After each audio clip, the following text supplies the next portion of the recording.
Bien-aimé Père Céleste, comme le soleil quitte de l'Orient pour se montrer jusqu'à l'Occident, Seigneur, c'est là le parcours de la parole.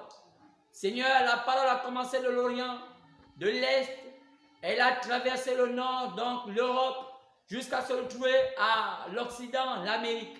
Et aujourd'hui, la parole est en train de faire son parcours pour terminer avec l'Afrique, le Sud, et enfin pour se retrouver à nouveau à l'Est. Seigneur, nous voulons ce matin, comme un matin de résurrection, te remercier d'être ici présent en ce lieu. Seigneur, nous ne sommes que des humains, mais des humains dont tu as fait des dieux. Car Seigneur, nous étions commencé avec toi, et Papa, nous étions des immortels. C'est pourquoi notre Dieu, tu nous as confectionné des corps mortels pour, Papa, passer à ce passage périlleux qu'on appelle la terre. Ce passage plein de maladies, plein de chagrins. Est-ce que c'est la fin du film? Non. Et nous pensons que, Père, nous allons terminer là où nous étions. C'est pourquoi, Père, tout ce qui se passe sur la terre ne doit pas nous troubler, car nous croyons que, Père, notre Rédempteur vit. C'est pourquoi, Père, je te bénis pour les frères et sœurs qui sont là présents, et je te bénis aussi pour ceux qui ne sont pas là. Père, aide-nous, Papa, à nous maintenir dans ces temps difficiles. Alors que, Père, le monde a eu plusieurs barrières, plusieurs troubles.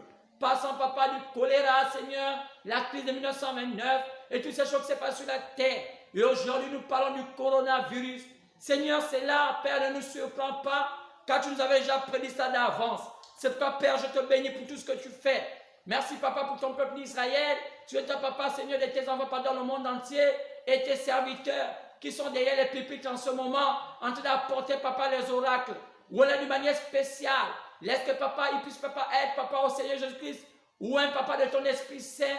Quand tu as dit la parole, tu as dans ta parole que c'est poussé du Saint-Esprit que les saints ont parlé de ta part. C'est pourquoi notre Dieu, merci pour tout ce que tu fais. Bénis, papa, tes saints, ton Saint-Nom. Et merci pour tous ceux qui nous ont précédés, notamment Paul et tous ces hommes, Pierre et tous ces pères et Jacques.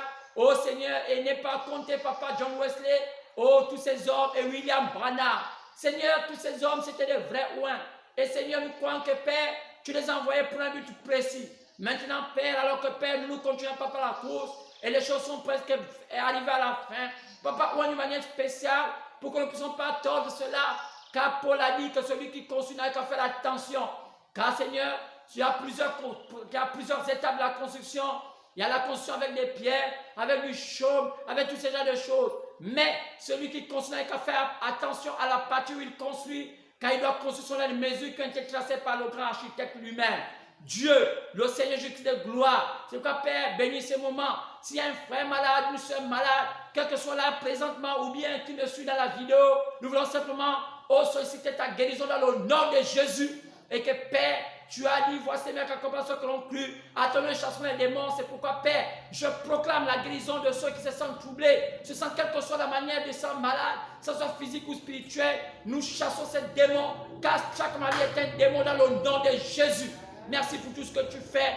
Nous voulons ta présence ce matin. Car Seigneur, nous croyons que tu n'as pas changé. Alors que nous sommes le 28 février 2021. Cela me rappelle le 28 février 1963. Lorsque papa, tu as apparu dans une nuée. Et que Père, les 7 anges ont formé ton visage. De même qu'il était prédit selon Matthieu 24. Que tu as dit que tu serais dans les airs. Et cette nuée serait là. Nous avons vu cette nuée. Père, cela est comme pour nous un souvenir. Et Père, notre Dieu, c'est un signe. Car ce signe marque, papa, l'histoire de la vie. Et tu as voulu démontrer que tu es là. C'est pourquoi, Père, nous ne pouvons pas être oubliés par rapport à ce qui s'est passé en ce temps-là. Pour dire que, Seigneur, le 28 février 1963, un signe s'est apparu sur la terre. Comme tu l'avais dit, sur le Matthieu 24.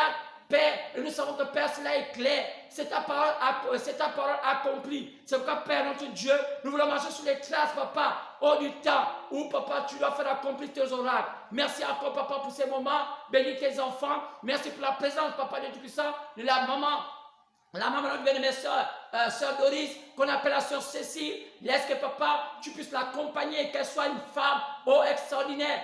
Que l'histoire ne termine pas maintenant, qu'elle soit, papa, un modèle. Que Père ne laisse pas ses enfants sans pourtant mettre les bases pour qu'un jour, lorsqu'elle soit de l'autre côté, elle soit en joie, car ses enfants seront, papa, dans la sérénité. Mais qui peut donner la sérénité si ce n'est toi, le Dieu Tout-Puissant. C'est pourquoi, Père, merci encore, Père, pour la présence de plusieurs personnes, notamment sur la bien-aimée sœur Marie. Et papa, merci encore, car ça fait longtemps qu'on l'a vu. Merci pour tout ce que tu fais. Bénis ton peuple Israël. Merci encore, papa, pour le frère Joël Branham, qui édite les bandes, qui donne de partout. Et personne n'est papa de tout ce monde. Ils sont nombreux dans les coins de la terre, prêchant cet évangile avec droiture, avec honnêteté, sans s'éloigner. C'est pourquoi, Père, merci encore pour tout ce que tu fais. N'oublie, papa, ceux qui sont affligés, qui sont dans la misère, tes enfants. Oh Seigneur, merci encore pour tout ce que tu fais. Tu es papa des prisonniers. Oh, ceux qui ont été emprisonnés injustement, qui sont dans les geôles, qui souffrent de l'injustice de ce monde. Tu es papa de tous ceux qui sont dans les hôpitaux, qui ont subi des accidents, par toutes sortes de choses. Oh, papa, par l'agression, toutes ces histoires. Père, c'est toi de tout cela, papa. Oh, notre Dieu, on en a besoin de les toucher, de les consoler. Seigneur Jésus-Christ, car ce monde est rempli d'injustice. C'est pourquoi, Père, je te bénis, je l'embrasse, papa. L'honneur, la gloire te reviennent au siècle des siècles. Je te prie dans le parfait nom du Seigneur Jésus-Christ, j'ai ainsi prié. Amen et Amen. Amen. Amen. Merci, Seigneur Jésus-Christ. Alors que nous allons tous prendre nos Bibles. Nous allons simplement prendre nos Bibles alors que nous sommes debout. Nous allons prendre nos Bibles dans le livre de Jean. Jean chapitre 6. Nous allons lire une première étape du verset 32 au verset 42. Et après nous allons lire du verset 54 du verset 66. Jean 6. Jean 6.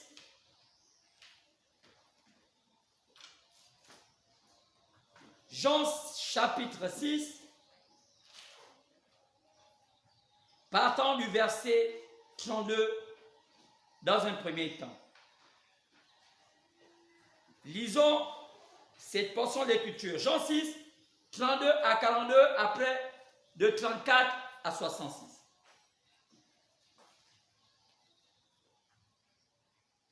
Jésus leur dit,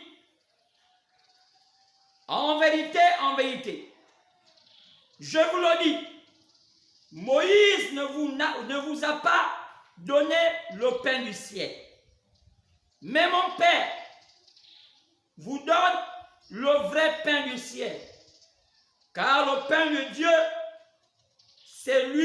c'est celui qui descend du ciel et qui donne la vie au monde. Il lui dit, Seigneur, donne-nous toujours ce pain. Jésus leur dit, je suis le pain de vie. Celui qui vient à moi n'aura jamais faim. Celui qui croit en moi n'aura jamais soif. Mais je vous l'ai dit, vous n'avez vu et ne croyez point.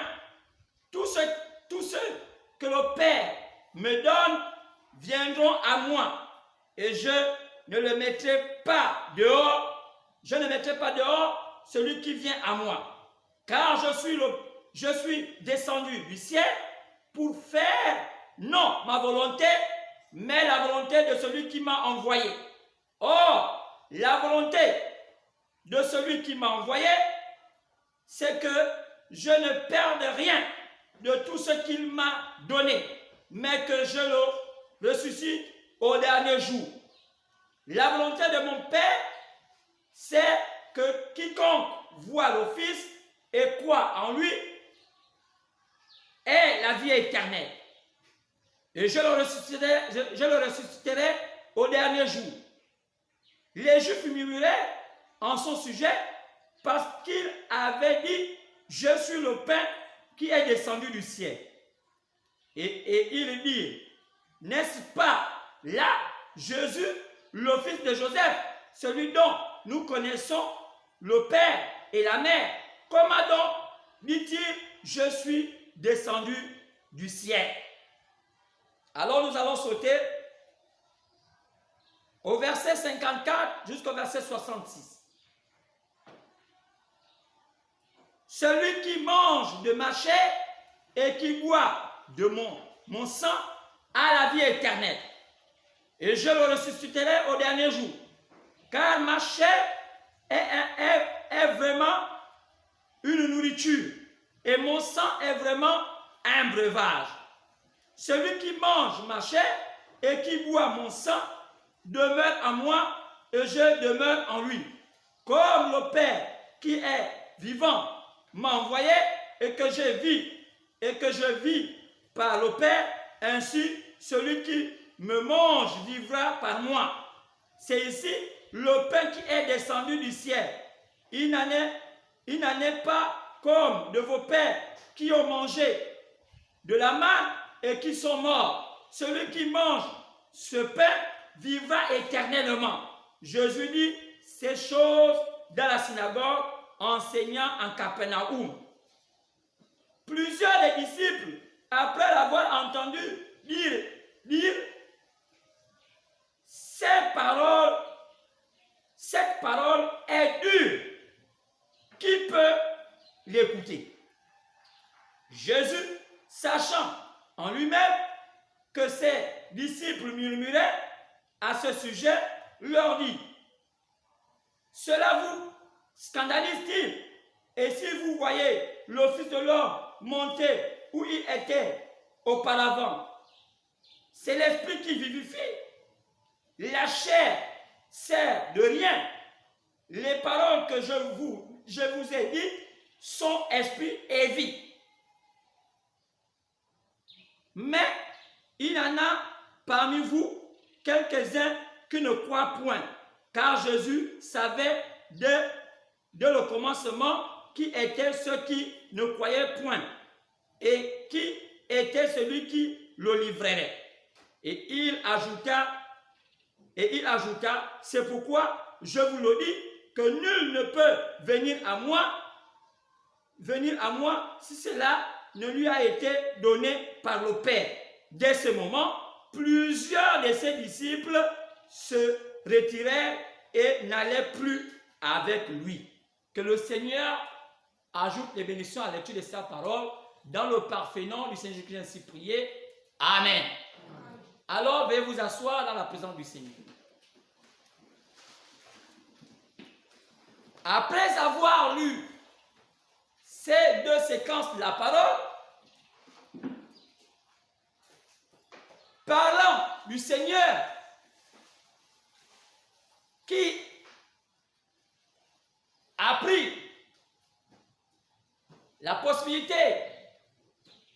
de faire connaître la volonté de Dieu en ce temps, au temps dans lequel il se trouvait, le Seigneur, un jour, après qu'il ait fait plusieurs miracles, après qu'il ait multiplié des pains, après qu'il ait eu fait beaucoup de guérisons, un jour, le Seigneur va rentrer dans une synagogue. L'histoire nous dit qu'il était rentré dans une synagogue. Et selon l'histoire, vous savez qu'une synagogue, c'est un mot qui n'existait pas. Car les Juifs n'appelaient pas le lieu des temples synagogue. Mais à quel moment ce mot synagogue est venu? C'est comme le mot rabbin. C'est des mots qui n'existaient pas. Rabbin, synagogue, il y a plusieurs mots que les Juifs ont adoptés qui n'existaient pas avant qu'ils soient allés en Babylone. Parce qu'à l'époque, ils appelaient les lieux de culte le temple. Mais vous allez voir qu'ici, on dit que Jésus s'adressait à ce peuple-là lorsqu'il était à la synagogue de Capernaum. Donc je vais dire que Jean 6, partant du verset 59. Donc ici on appelle synagogue. Mais vous voyez comment, au fur et à mesure, les choses se sont déformées au fur et à mesure que le temps évoluait. Les Juifs n'appelaient plus leur lieu de culte temple, ils appelaient leur lieu de culte synagogue. Et les Juifs n'appelaient plus les prédicateurs, sacrificateurs, on les appelait maintenant les rabbins. Donc, il y a beaucoup de choses, même nous à notre temps, que nous ignorons et que nous avons décidé d'appréhender, alors qu'en réalité, ce sont des choses qui ne devaient même pas exister. Et nous avons pris pour coutume maintenant de les appeler et nous pensons que c'est juste. Car n'oublions pas que le problème de l'être humain, c'est ce qu'il croit, c'est sa pensée. Car nous sommes le reflet de ce que nous croyons et le reflet de ce que notre pensée peut émettre. Alors, nous voyons ici, les Juifs avaient déjà, je vais dire les Juifs d'Israël, s'étaient déjà détournés petit à petit de la vérité. Alors que Moïse, les autres prophètes, Ésaïe, plusieurs prophètes ont annoncé la venue du Messie libérateur. Ça n'a plus beaucoup de temps, mais cela a eu lieu. Et le Messie était sur scène. Malgré tout ce que le Messie avait démontré comme étant les signes qui devaient l'accompagner, les rabbins, les synagogues, les disciples, tout ce monde qui croyait soi-disant en Jésus, soi-disant en Dieu, en parenthèse, en Dieu, n'ont pas pu reconnaître le Messie que tout le monde clamait haut et fort qui viendra. L'histoire peut se répéter aujourd'hui. Et vous voyez qu'au fur et à mesure que l'évangile a duré aujourd'hui plus de 2000 ans, aujourd'hui nous sommes à plus de 2000 ans depuis la mort de Jésus, au-delà de 2000 ans, qui est-ce qui peut connaître aujourd'hui le vrai évangile? Qui est-ce qui peut connaître aujourd'hui qu'est-ce qui était réel avant? Alors que depuis tout ce temps-ci, les choses ont été falsifiées. Qui est-ce qui peut connaître le Gabon d'avant? Comment le Gabon a été façonné? Comment le Gabon a été construit? Quelles sont les bases qui ont fait les fondamentaux de ce pays? Alors, l'histoire nous dira. Qui est-ce qui a influencé le Gabon? Qui est-ce qui a influencé Israël? Le Messie venant a montré les signes qu'il était le Messie. Quand il était dit selon Ésaïe 9, que la guérison va reposer sur ses épaules. Est-ce que le Messie n'a pas guéri? Il a guéri. Est-ce que le Messie n'a pas montré beaucoup de signes que tout le monde attendait du Messie? Oui. Mais qu'est-ce qui a empêché les gens à son époque de ne pas reconnaître sa présence sur la terre? Qu'est-ce qui a empêché les gens de reconnaître que Jésus était le Messie? Et quand on lit ici, ce n'était pas les gens de la rue. C'était les gens des églises. C'était les gens des synagogues. Car à cette époque-là, on appelait maintenant les assemblées les synagogues. Et Jésus allait dans la prestigieuse, la plus belle synagogue de l'époque. Hormis celle de Jérusalem que Salomon avait construite. Mais Capernaum était un signe un peu comme Libreville. Car Capernaum veut dire la ville des anges. Aujourd'hui, Capernaum, on peut voir un peu comme Los Angeles, l'une des plus belles villes du monde. Et Jésus est allé là-bas, un peu comme à Libreville. Et Jésus allait rencontrer les pasteurs les plus prestigieux de Libreville. Pour qu'au moins, par eux, ils puissent influencer le Gabon. Sinon, en d'autres termes, influencer Israël. Ils avaient vu des miracles. Ils avaient vu des guérisons. Ils ont vu toutes sortes de choses que Dieu avait fait au travers de Jésus. Et ils aimaient cela. Ils appréciaient cela. Pareil comme les Gabonais. Ils ont vu Jésus. Ça fait plusieurs années que Jésus agit dans notre pays. Des gens qui n'ont même pas les moyens pour se faire traiter. Trouvent les guérisons de manière spectaculaire. Parfois dans n'importe quelle assemblée, ils trouvent un réconfort. Un pays dans la détresse, où les gens parfois ont du mal à manger. Mais Dieu permet à ce que les gens continuent à survivre, subsister. Des pays où il y a les crimes, un crime où on ne sait même pas pourquoi on tue les autres. Des pays où il y a parfois des crimes, on dit qu'avec les crimes là, on va prendre la chair de cette personne pour faire des rituels. Mais malgré ça, le pays a continué à vivre. Mais qui fait ça? Si Dieu n'est pas là, qui peut encore faire cela? Alors, Jésus est entré à Capernaum, dans l'assemblée. Il a dit, hormis vous donner le pain, hormis vous rendre prospère, hormis vous parler de la prospérité, car la plus grande prospérité, c'est lorsque quelqu'un connaît Dieu. Parce que les gens ont eu de l'argent. Les gens ont été des milliardaires. Et sur la terre, on a vu des exemples des hommes tellement riches. Mais abandonner leur richesse et ne plus être heureux. Qui est le pauvre? Pour ne pas voir l'exemple du riche. Si le pauvre ne peut plus voir l'exemple du riche, c'est que le pauvre n'a pas compris c'est quoi la vie. Parce que le riche a dit que moi je suis riche, j'ai besoin de rien. Moi on a vu des riches devenir comme moins que rien. On a vu des riches commencer à mendier. On a vu des riches commencer à aller à pied. On a vu des riches être vraiment désagréables. Et mourir comme plus que des pauvres. Qu'est-ce qui dit cela? La nature. La nature nous enseigne que la véritable richesse que Dieu peut te donner et que Dieu puisse se faire connaître à toi. Et que Dieu te rassure qu'il est avec toi. Quel que soit ce que tu peux faire sur la terre. Tu peux construire des maisons. Les riches ont construit des maisons. Tu peux avoir beaucoup de voitures. Les riches ont eu beaucoup de voitures. Tu peux avoir un compte bancaire garni. Les riches ont eu des comptes bancaires garnis.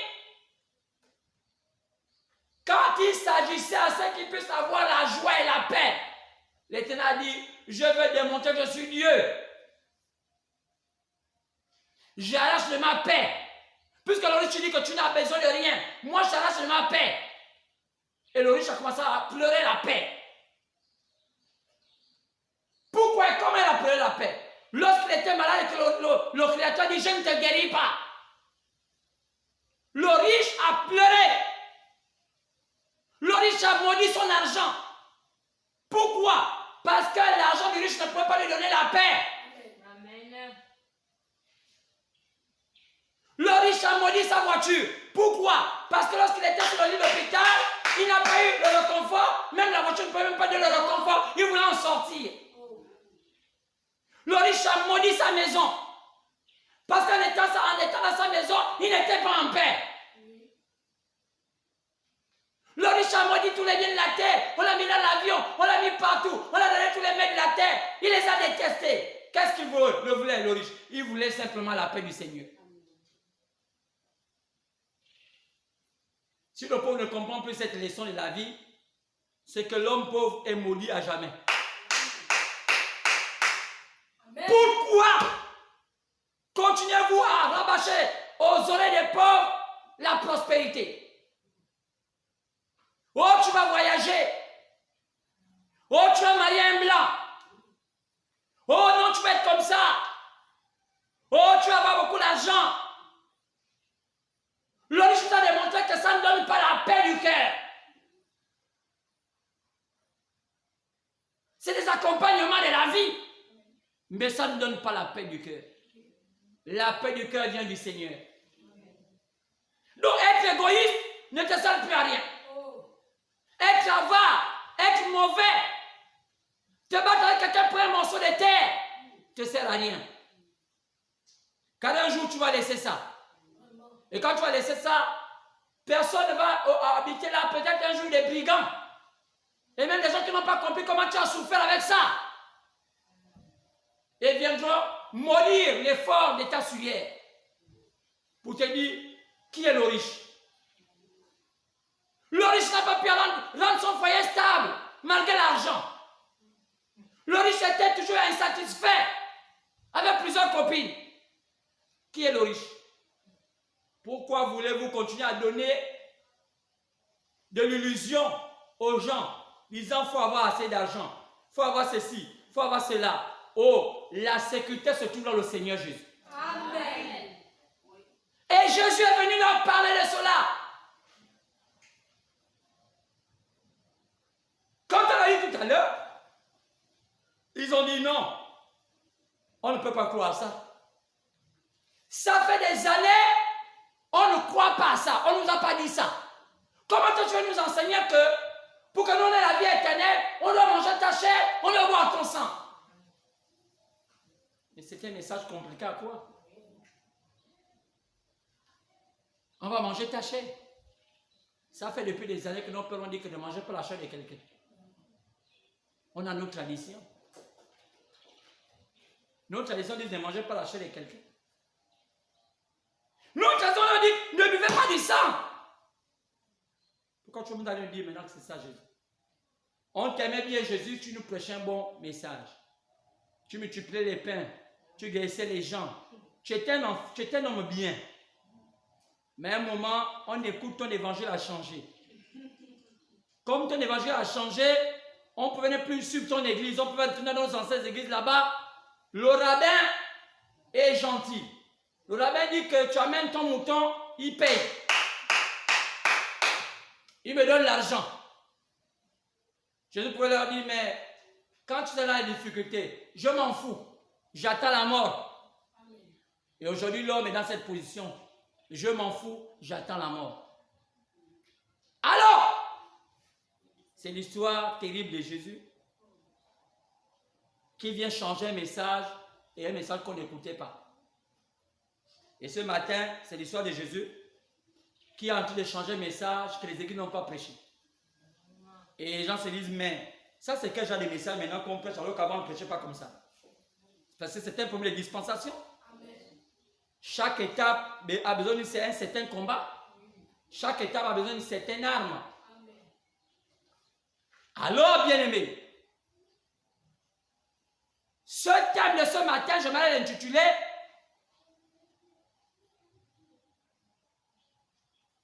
que les élus ou l'épouse passent à la dimension la plus élevée. Que les élus ou l'épouse de Jésus passent à la dimension la plus élevée. Pour vaincre ce temps de trouble. Que les élus ou l'épouse de Jésus passent à la dimension la plus élevée pour vaincre ce temps de trouble. Israël aussi est arrivé à un temps de trouble. Quand Jésus est venu voir Israël, ils étaient occupés par un pays. Il est venu trouver les Romains, les gérer. Ils étaient des esclaves. C'était la deuxième... On peut dire, ils avaient subi ça. Mais cette fois-ci, c'était encore plus grave parce que tout le pays était sous le contrôle des Romains. Et Jésus vient trouver le pays dans la pression. Dans la pression. Donc, la pression. Quand on est dans une pression, parfois, à un moment, on ne fait plus les choses qu'on devait faire. C'est pourquoi faites attention avec la pression. Faites attention avec la pression qui vous amène au trouble. Évitez qu'un homme vous mette dans une pression. Évitez qu'un homme vous mette dans un trouble. Aujourd'hui, la maladie la plus dangereuse, ce sont les troubles. La maladie la plus dangereuse aujourd'hui sur les temps de la fin, c'est les troubles. Aujourd'hui, le trouble tue même plus vite que le sida. L'incertitude, les problèmes. Le sida peut encore te garder, mais les troubles, comment vivre, comment manger, comment payer le courant, comment ceci, comment on va faire, comment, les troubles. Et Satan a compris que l'homme ne peut pas supporter les troubles. Amen. Dans un temps de trouble, Jésus a amené le remède. Il dit, le remède, c'est un nouveau message. C'est un message différent. Amen. Ils ont dit, non, on ne peut pas croire. On va essayer de regarder. Un jour, un prophète a prophétisé. C'est Ésaïe. Ésaïe, chapitre 54, versets 2 à 7. Ésaïe 54, 2 à 7. Ésaïe pouvait dire un jour, élargis l'espace de ta tente, qu'on déploie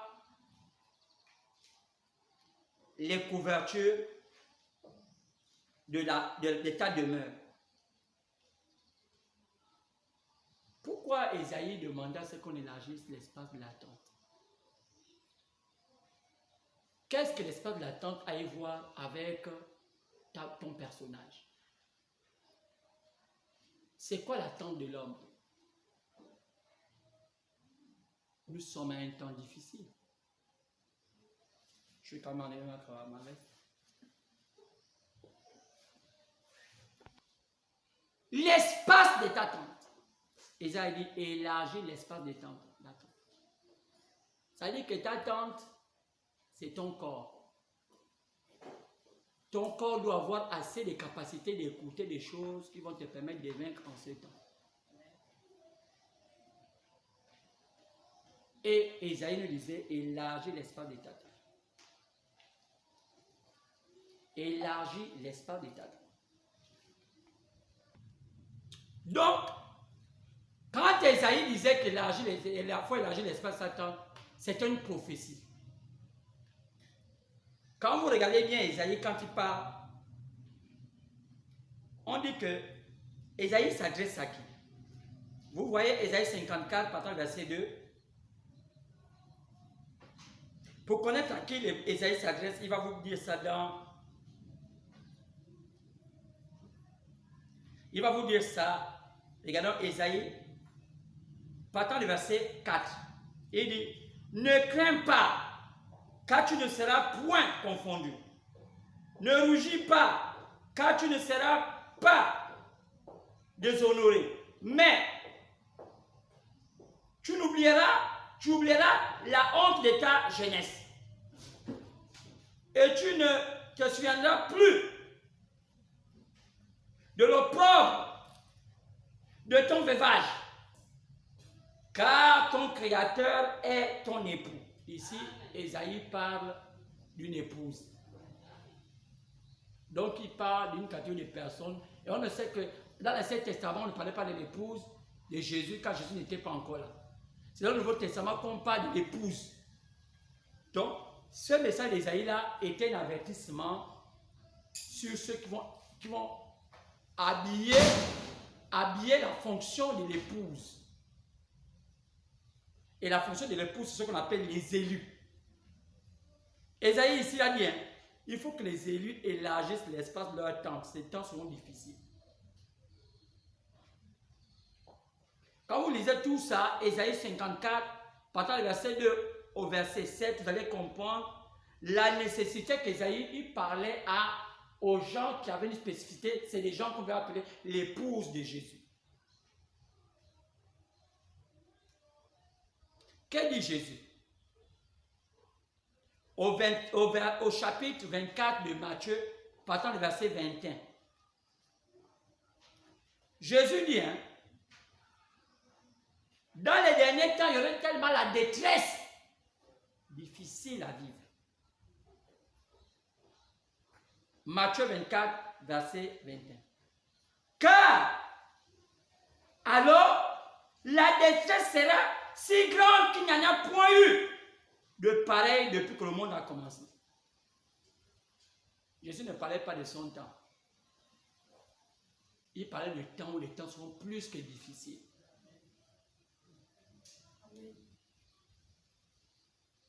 Il ne parlait pas ici de son temps. Parce qu'à leur temps, on pouvait facilement se marier. On pouvait facilement avoir à manger. Ce qui les embêtait, c'est parce que c'était Israël. Et puis comme c'était Israël, les Romains voulaient occuper leur terre. Et nous, le Gabon, on était bien. Parce qu'à l'époque, on n'avait pas de problème. Mais aujourd'hui, non. La détresse, ce n'est pas la détresse d'Israël, c'est la détresse de toute la terre. Amen. Donc cette prophétie-là concerne toute la terre. Elle serait tellement grande qu'on n'a jamais eu de pareil depuis que le monde a commencé. Au verset 22, il dit, si les jours n'étaient pas abrégés, personne ne devait être sauvé. Il dit, mais à cause des élus. Il dit, Satan va faire des choses de telle sorte que à séduire même c'était possible les élus. Séduire veut dire, on ne va pas vous tuer, non? On va vous tuer à petit feu. On va faire en sorte que on fasse tout pour que tu puisses adorer le diable. Amen, c'est vrai. On va faire tout pour que l'être humain, non, puisse se détourner maintenant de Dieu. Que l'être humain maintenant prenne pour Dieu le diable. Maintenant, comment savoir ça? Satan serait tellement caché pour comprendre que là, c'est Satan qui nous gère. Pourquoi remarquez aujourd'hui que la plupart, il y a beaucoup de femmes qui prêchent l'évangile? Vous savez pourquoi? Il y a des femmes qui ne peuvent plus supporter les hommes. Il y a tellement une grande déception concernant les hommes que aujourd'hui, la plupart, quand on remarquait dans les églises, il y avait beaucoup de femmes là. Ce sont des femmes qui ont été déchues. Des femmes qui ont été déshonorées par des hommes. Des femmes qui veulent maintenant essayer d'être un peu libres. Non, on prend le flambeau. Et on les dit aujourd'hui dans beaucoup de familles. Ce sont maintenant les femmes qui tiennent les familles. C'est vrai. Amen. La plupart des familles maintenant, aujourd'hui, ce sont les femmes qui portent les pantalons. Ce sont les femmes qui gèrent les familles. Oh. Où sont les hommes? Satan a fait tout pour que les hommes deviennent faibles. Les hommes n'ont plus de force. Les hommes se vendent pour rien. Ce ne sont plus nos papas d'anciens. Quand il tape le poing sur la table, bien quand tu le vois, c'est un homme. Oh. Ils sont dans des choses inutiles. Ce sont des choses qui n'ont pas de sens. Ils sont faibles. Ils sont comme des femmelettes. Ils n'ont rien. Quand tu es là, tu dois être, tu sens que ce n'est pas un homme. Jésus avait dit, c'est les temps de détresse difficiles à gérer. Il dit, c'était possible, même les élus vont être séduits. Paul est venu ajouter, dans Éphésiens chapitre 3, partant verset 14 à 19. Éphésiens 3. 14 à 19. Qu'est-ce que Paul est venu ajouter? Paul a dit, Éphésiens 3, partant du verset 14. Paul dit, à cause de cela, je fléchis les genoux devant le Père, duquel tire son nom, toute la famille dans le lieu céleste, dans les cieux autant que moi, et sur la terre, afin qu'il vous donne, selon la richesse de sa gloire, d'être puissamment fortifié par son esprit dans l'homme intérieur, en sorte que Christ habite dans vos cœurs par la foi, afin qu'étant enraciné et fondé dans l'amour, vous puissiez comprendre avec tous les saints quelle est la largeur de Christ, quelle est sa longueur, quelle est sa profondeur et quelle est sa hauteur. Pourquoi Paul parle de ça? Il dit parce que si on ne connaît pas la largeur, la hauteur, la longueur, la profondeur de Christ, on ne pourra pas tenir. Satan est en train de presser le monde. Il sait que ces jours sont comptés. Amen. Ces enfants sont sur la terre, en train de presser le monde. Les hommes sont sur le point de mourir. Ça, les gens sont chez les gars là-bas. Nous, on ne connaît pas encore ça. Là-bas, ce sont les suicides. Là-bas, leur mari, ce sont les suicides. Tu vois un peu de famille qui va se couper. Ils se jettent même sur le train. Oh. Là-bas, ils ne sont pas encore arrivés comme eux. Nous ne sommes pas encore arrivés comme eux. Eux, là-bas, tous les jours, tu entends se jeter même du 5e étage. On appelle ça, oh, la dépression, les temps difficiles. Les temps difficiles. Paul dit, ayez la largeur, la longueur, la hauteur, la profondeur de Jésus. Si vous n'avez pas ça, non, vous allez un jour dire, Seigneur, je peux me mettre même le couteau. Hein. Qu'est-ce qui ne va pas? Frère, c'est le temps de trouble.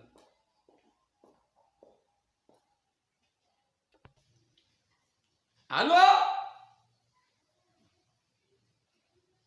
Paul disait dans Éphésiens 3, 4 à 19, il faudrait que vous connaissiez la largeur, la longueur, la profondeur et la hauteur de Jésus. Sinon, vous n'allez pas tenir. Maintenant, c'est quoi la largeur? C'est quoi la hauteur? C'est quoi la profondeur de Jésus? C'est-à-dire, c'est connaître Dieu dans toutes ses formes.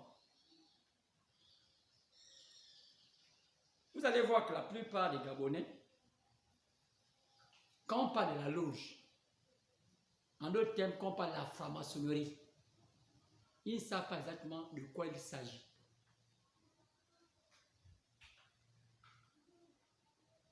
La franc-maçonnerie, c'est un domaine vaste. Ça a des origines. Il y a eu un début. Et la plupart des temps aujourd'hui, comme on ne connaît pas la franc-maçonnerie au Gabon,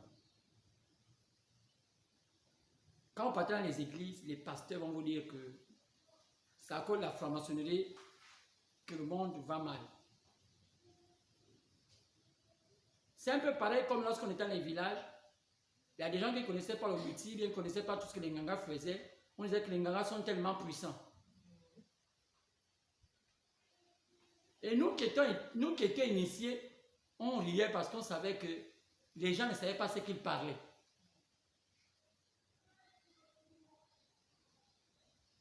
Il y a beaucoup de gens, beaucoup de choses que les Gabonais, bien les gens ont toujours cru, pensant que les Ngangas sont capables de faire ça. Alors qu'en réalité, ils ne pouvaient pas le faire. Mais qu'est-ce qui a amené les Gabonais à être comme ça, bien les gens à être comme ça? C'est la méconnaissance de certaines choses de la vie. Les gens souvent pensaient qu'à Lambaréné, il y a une sirène.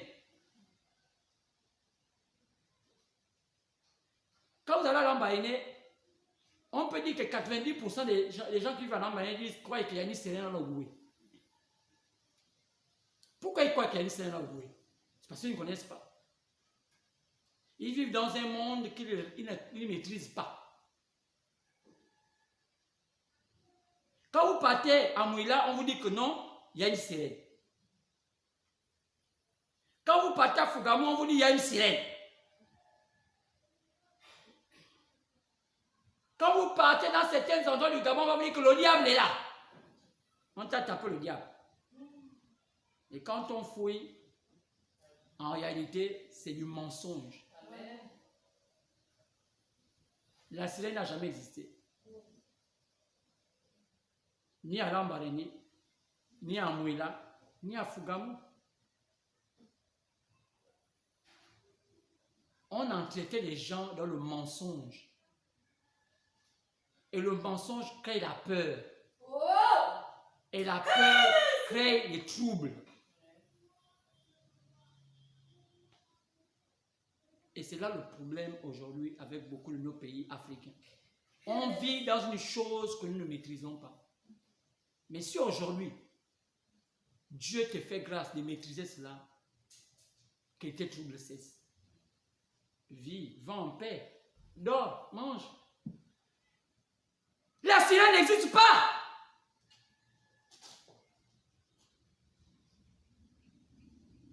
Le diable n'existe pas. Le diable, qu'on tape le diable, n'existe pas. Si on te tape le diable, ce sont les gens qui ont décidé de te tuer. Amen. Quand tu entends un village, on te tape le diable. Il y a une confrérie des gens du village qui vont chercher à t'empoisonner pour te tuer. Amen. Il n'y a pas de diable. Oui. Ce sont des assassins qui ont décidé de finir avec ta vie. Amen. Et comme nous les Africains, on connaît beaucoup de choses de l'herbe. Oui. Oh, il a eu le ventre gonflé. La nature a beaucoup de choses. Ouais. Dans tout ce que nous voyons là. Il y a beaucoup d'herbes qui sont destinées pour des choses. Amen. On te donne ça, le ventre gonflé. C'est pourquoi dans la vie, il faut apprendre à vivre caché. Amen. Il faut apprendre à vivre discret. Il faut éviter trop de fréquenter les gens. Il faut éviter. C'est des choses qu'on a perdues. Oui. À l'époque, quelqu'un n'allait pas à une maison comme ça. Vraiment. Même une femme n'allait pas à une maison comme ça. Sinon, elle n'a pas l'aval du mari. Oui. Parce que le mari connaissait la confrérie là. Amen. Le mari connaissait comment le village était organisé. Oui. Donc le mari ne pouvait pas autoriser sa femme d'aller dans n'importe quelle maison. Amen. Le mari ne permettait pas à son enfant d'aller n'importe où. Oui. Mais le monde, que Dieu nous aide. Amen. Donc Paul disait, connaissez la largeur, la longueur, la hauteur, la profondeur. Oh Seigneur. Et Jésus était venu apprendre ce jour-là la longueur, la largeur, la profondeur et la hauteur. Il a dit, vous voulez connaître la vie, mangez ma chair. Au lieu que les gens la demandent que la chair là c'est quoi, hein? Buvez mon sang. Au lieu que les gens la demandent, au lieu que les disciples demandent à Jésus, mais le sang là c'est quoi, hein? Au lieu que les Gabonais demandent aux gens, mais la franc-maçonnerie c'est quoi, hein? Vraiment? La rose c'est quoi, hein? Oh, la rose va nous tuer. Vraiment? Oh, la rose m'a bloqué mes enfants. Hey. La franc-maçonnerie m'a fait ceci. Oh, la franc-maçonnerie m'a fait comme ça. Oh, je ne travaillais pas avec la franc-maçonnerie. Mon mari est devenu riche parce qu'il était devenu franc-maçon. Mon mari, tout est autour de la franc-maçonnerie. On ne vit plus qu'en pensant à la franc-maçonnerie. La psychose nous a atteints. Quelqu'un qui fait la sorcellerie, le banditisme, pour me troubler, je dis que non, il est rose-chrétien. Alors que lui-même, il fait ça exprès. Juste parce qu'il sait que je suis troublé. Ce matin, mon Dieu, est-ce qu'on peut avoir le cœur ouvert? Amen.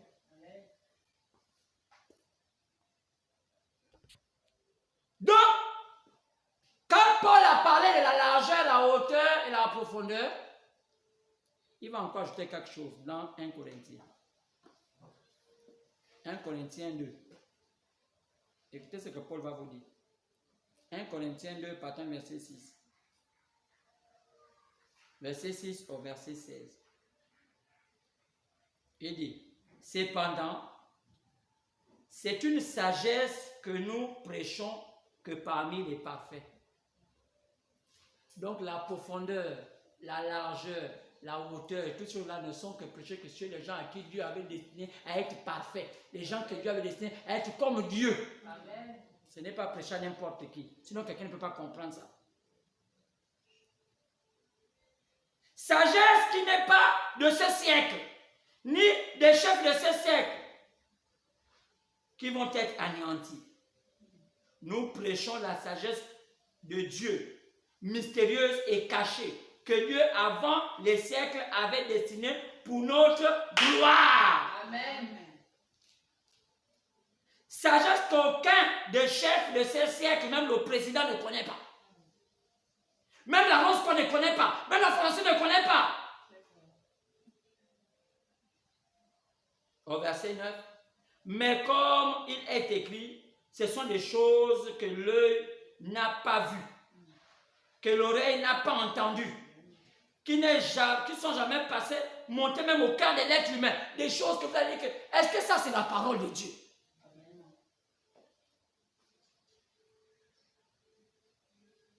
Des choses que quand vous allez peut-être dire, ah, donc c'est ça la vérité. Mais Dieu te demande seulement de croire quand les temps seront difficiles. Le corona est là parmi vous. Vous savez à quel moment le corona va s'arrêter? Vous savez à quel moment le corona va s'arrêter? Le corona.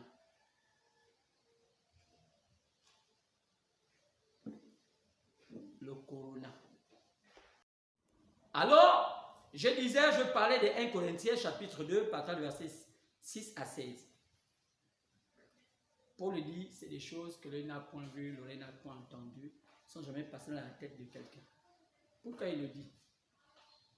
Parce que, en réalité, dans tout ce que nous faisons, le salut des gens, le salut, comment Dieu a sauvé l'être humain, n'a jamais été tellement bien enseigné aux humains, de telle sorte que personne ne connaît exactement quel est le plan qui a été programmé pour amener les gens vers le salut. Ça a été brouillé, et que les gens aujourd'hui sont dans une forme de christianisme qui ne dit pas son nom. Maintenant, c'est le temps de restituer ces choses. Ce n'est pas le tout d'aller dans une église où le pasteur va raconter, oh non, ton père te mange en vampire. Ta grand-mère te mange en vampire. Oh, tes parents sont contre toi. Oh, ils ne veulent pas que tu réussisses. Oh, tu ne sais pas. Ce n'est pas tout qu'un pasteur te dit ça. La chose, c'est de savoir comment il fait pour me manger en vampire. On mange quelqu'un en vampire comment? On tue quelqu'un comment? Donc, en ce temps de la fin, Dieu a voulu que l'être humain finalement connaisse toutes ces choses-là. Yeah.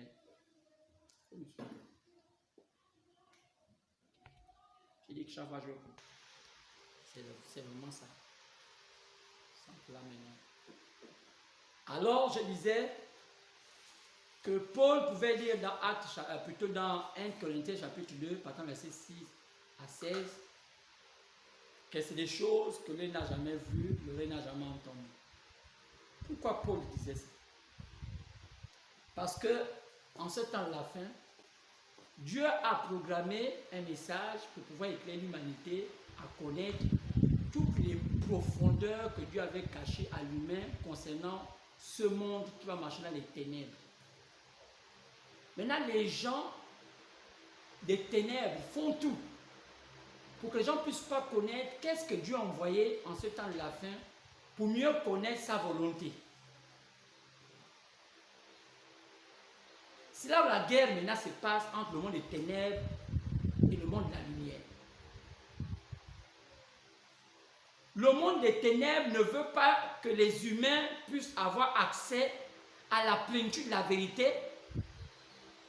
Et le monde de la lumière se bat à ce que les humains puissent connaître la plénitude de la vérité pour que enfin on puisse sortir de la captivité que Satan a mis en nous. Beaucoup peuvent se poser la question, quel est le rôle de la franc-maçonnerie sur la terre? Quel est le rôle de la Rose-Croix sur la terre? Pourquoi la plupart de tous les présidents sont des francs-maçons? Pourquoi les pays ne vont pas bien? On attend qu'il y a des crimes ici, il y a des crimes là, il y a des crimes ici. La Bible pouvait dire que mon peuple périt faute de connaissance. Quand on pose la question à 90% des chrétiens, et vous les posez la question, à qui repose le mal des humains sur la terre? Ils vont vous dire, c'est la franc-maçonnerie. C'est la loge. Pourquoi les gens disent que c'est la loge? Pourquoi les gens disent que c'est la franc-maçonnerie? Parce que les gens n'ont pas la connaissance. Sinon, la réponse, la véritable réponse au problème qui mine la terre. Pour connaître la réponse qui mine le problème de la terre, il faut d'abord connaître les origines de la terre.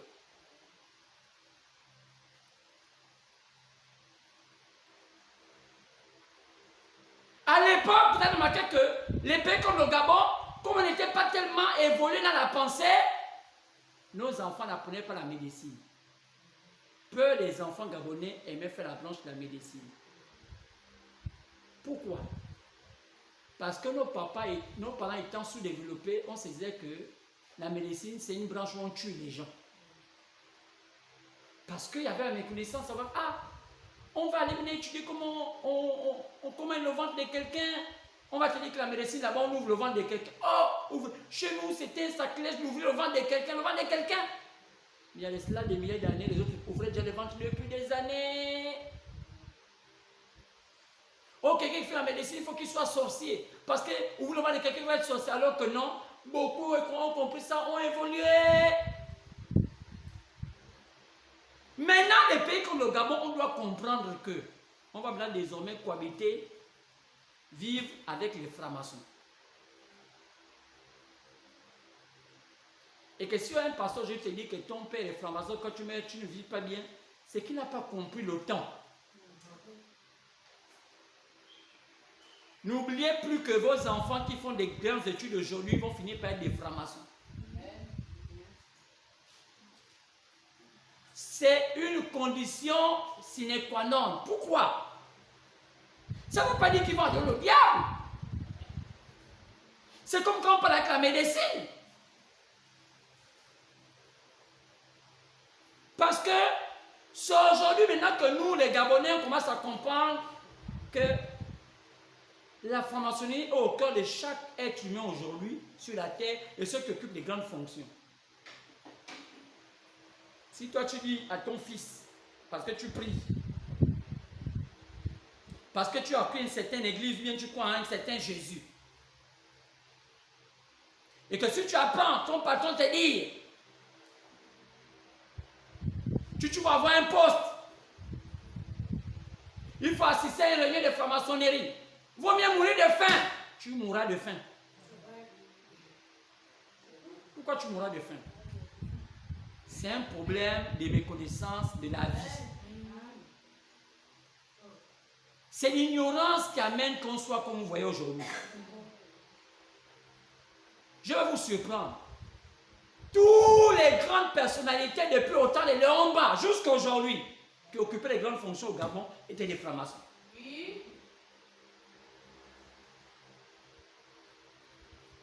Beaucoup ne sont pas morts du fait qu'ils étaient francs-maçons.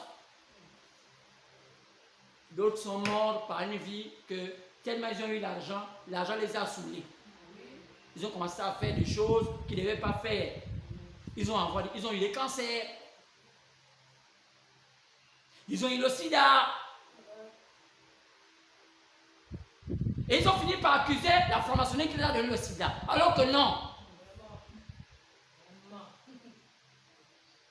C'était l'échappatoire. Parce que, à accéder au monde des grands, ils n'étaient pas prêts à voir des grandes choses comme ils voient aujourd'hui. Ils avaient l'argent à la possibilité. Ceux qui gagnaient à l'époque, à leur époque, parfois que 200 000 ou 100 000, quand ils rentrent dans le monde des grands, ils avaient maintenant à leur possibilité 300, 500 millions. Un demi-milliard. Les milliards, les voitures, les voyages. Et ça les a rendus comme fous. Ils ont commencé à épouser beaucoup de femmes, beaucoup de copines. Parce qu'ils n'étaient pas préparés à être dans un milieu où ils gagnent beaucoup d'argent. Amen. Et ils ont accusé ça. Oh, c'est la franc-maçonnerie qui m'a fait ça. Maintenant, vous savez, nos enfants vont finir par nous dire, papa et maman, vous n'avez pas compris la vie. Restez comme ça. Restez comme ça. Et nous, on doit réussir. Vous serez obligés bientôt de quitter la terre. Parce que vous n'allez plus comprendre le monde actuel. Pourquoi nos enfants aujourd'hui font beaucoup les études? C'est pour comprendre ces choses-là. Pour comprendre comment fonctionne la terre. Pourquoi vous remarquez qu'aujourd'hui il y a beaucoup de vos enfants qui font les grandes études qui sont des chômeurs? Ils ont fait des bacs. Ils sont fait des grandes études. Mais on vous dit qu'aujourd'hui ils finissent par être des gens qui écaillent de poissons à l'Ambaréné ou bien ici à Libreville. Ou bien ils sont... Pourquoi? La méconnaissance de la vie. Parce que vous les avez freinés. Vous n'avez pas compris c'est comment fonctionne la vie. Mais au temps de la fin là, si tu ne comprends plus la vie, c'est que tu ne la comprendras plus. C'est pourquoi les pasteurs d'aujourd'hui doivent être des pasteurs plus élevés dans leur mentalité. C'est pourquoi Esaïe avait dit élargir l'espace de ta tente. Ouvre le cerveau. Comprends bien ce qu'on est en train de dire. C'est des choses que l'oreille n'a jamais entendues. Les choses que l'œil n'a jamais vues. Si je ne veux même passer même dans la pensée de quelqu'un. Pose-toi maintenant les questions. Comment fonctionne ce monde?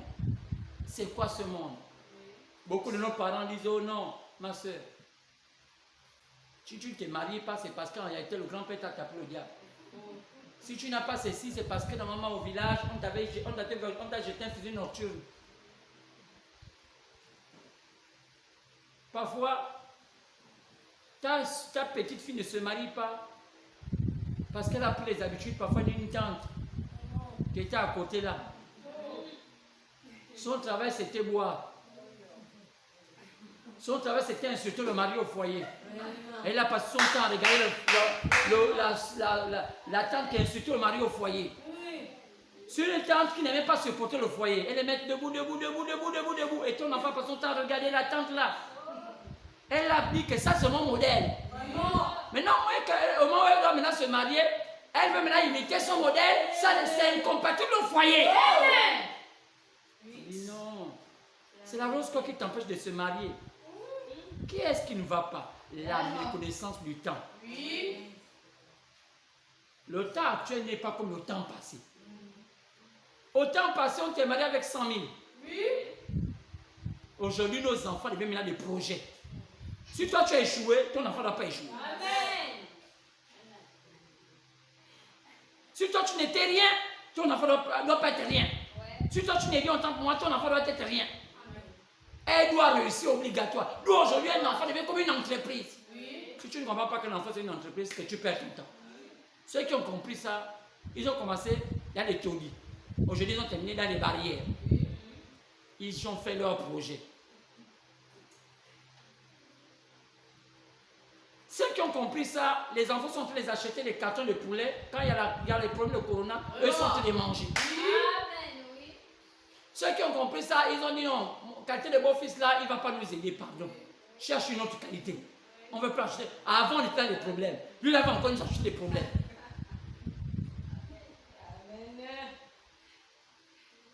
Qu'est-ce qui les a amenés là? Ils ont développé leur manière de comprendre la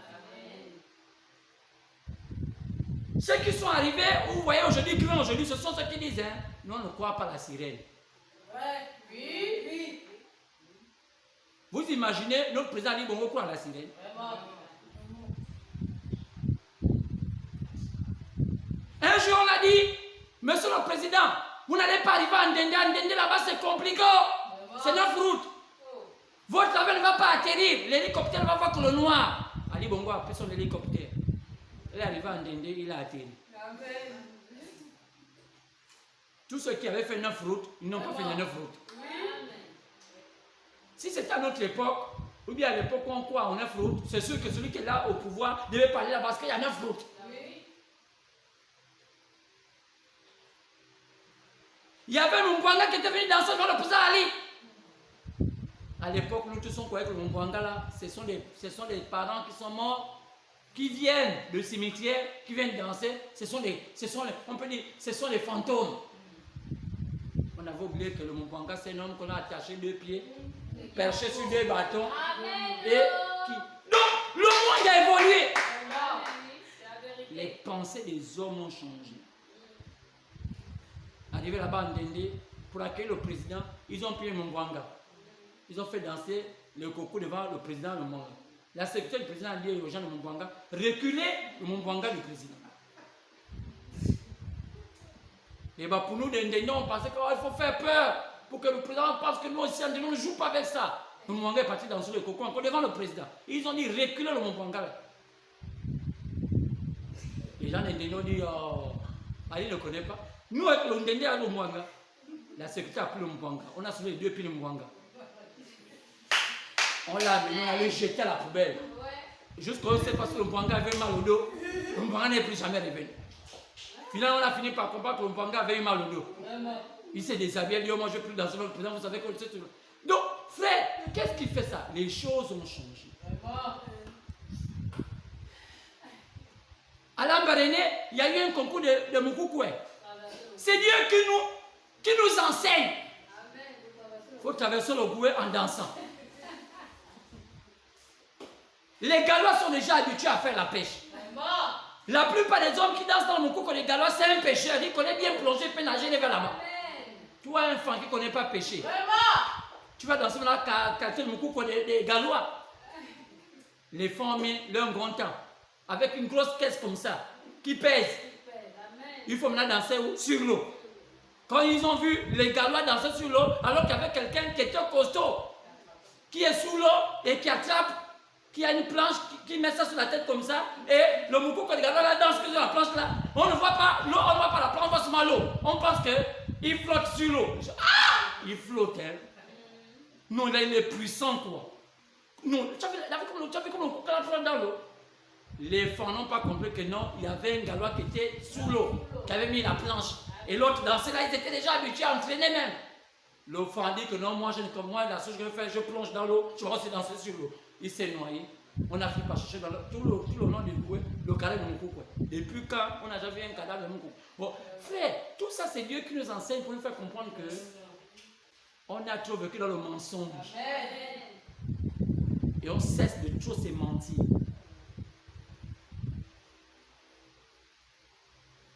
On cesse de trop se mentir. Le temps de se mentir est terminé.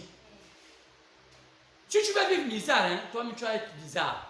Tu vas ramasser ton mari bizarre. Tu vas ramasser ta femme bizarre. Nous sommes au temps où la Bible nous demande d'élargir l'espace de notre temps. Jésus dit, il y aura une grande détresse sur la terre. Depuis que le monde ne sait jamais ça a eu lieu. C'est pourquoi Jésus dit non. Je vais prendre une partie des hommes, je vais les préparer. Ils vont comprendre les choses de la vie. C'est pourquoi dans le livre des Actes, chapitre 15, partant du verset 13 à 14, je suis dit, je vais encore chercher ces hommes-là vers les païens, vers les nations. Je vais les préparer. Et il y a eu ce qu'on appelle la préparation des élus durant les temps. Ça a duré 7 temps. Et les temps ont été nommés par des noms des villes. Éphèse, Smyrne, Pergame, Thiatire, Sardes. On peut voir ça dans le chapitre 1. Dans le chapitre 2, chapitre 3, on parle de ces villes là-dedans. Et c'était les temps que Dieu avait préparé ces hommes-là. Mais ces hommes-là avaient pour quel but? Atteindre une compréhension de la vie que l'homme n'a jamais atteint. Vous savez, hein, Ce qui fait la différence entre un humain, non, c'est la manière de penser. Quand vous voyez quelqu'un grand, non, bien une femme grande, non, si tu vois ta copine grande par rapport à toi, non, c'est qu'elle pense un peu plus grand que toi. C'est le mystère de la grandeur. Quand vous voyez quelqu'un qui n'a pas réussi, non, c'est que tes pensées se sont limitées au niveau où tu es là. Si ce matin, non, tes pensées changent. Tout ce que vous voyez grand sur la terre, non, ce qui fait la grandeur, non, ce sont leurs pensées. Si ce matin, tu t'élèves avec des pensées de grandeur, tu ne serais pas la même personne. Si tu t'élèves avec les pensées, tout homme, hein, nous tous sommes conçus de la même manière. Il n'y a pas une femme, il y a peut-être qu'elle a un peu de couleur, il y a les jaunes, il y a l'orange, mais une femme reste une femme. Mais il y a chaque femme à sa manière de penser. Amen. C'est ce qui fait la différence entre une femme et une autre femme. Les hommes, on est tous pareils. Il y a les gros seulement, il y a les minces, mais on a la même morphologie, on a les mêmes anatomies. Mais on ne pense pas de la même manière. La différence qui fait les humains, c'est la manière de penser. Et la pensée là vient de ce que l'on connaît. Qu'est-ce que tu connais pour que tu penses comme tu penses? Aujourd'hui, je te fais comprendre que la sirène n'existe pas. Oui. Si aujourd'hui tu peux me l'enlever, ça va. Si c'était une des pensées qui t'a embrouillé. Donc quand tu vas dans Manini, non, tu vois le webpin, tu dis, là-dedans, il n'y a pas la sirène. Pasteur, il y a quoi? Maintenant, on doit t'enseigner. Oui. Quand tu vas à Mouila, là, il n'y a pas la sirène. Oh, c'est Mouroumi. Non, Mouroumi, non. C'était le nom d'une grand-mère. Oui. Mouroumi, là, c'était le nom d'une grand-mère. On ne savait même pas si elle existait. On a dit, maintenant, c'est la sirène. Oh non! Il y a une sirène dans l'impératrice, une sirène là, dans l'Angounier là. Quand on va à Fougamou, ça va de Maroti.